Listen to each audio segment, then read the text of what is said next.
আজকে বড় বাগানে একটা ইতিহাসের জন্মদিন তো আজকে কি তকবির মরম তকবির বলো।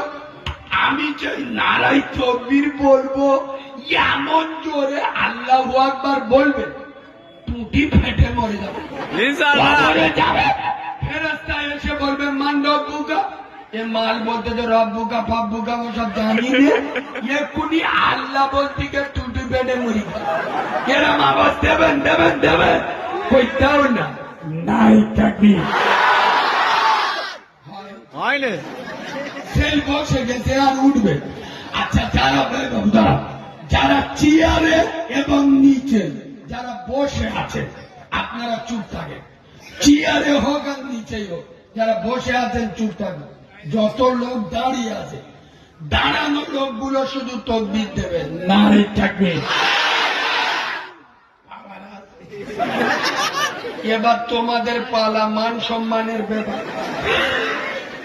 মাল কাঁচা মেরে ধরতে যাবে, এবার ফুলন টান দিবি।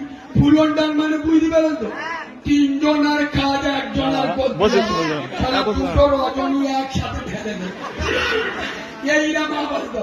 এবার যারা দাঁড়িয়ে আছে চুপ থাকবে, যারা বসে আছে চেয়ার এবং শুধু তারা তাকবীর দাও নারে তাকবীর। আমার চোখ বুলু হয়ে আমি বুঝতে পারি কাদের আওয়াজ জোরে। এবার সকলে একসাথে সেঞ্চুরি মারে নাই তাকবীর। আর একটু ছেড়ে দেন নাই তাকবীর। আরে পাগের বাচ্চা নাই তাকবীর, নাই তাকবীর।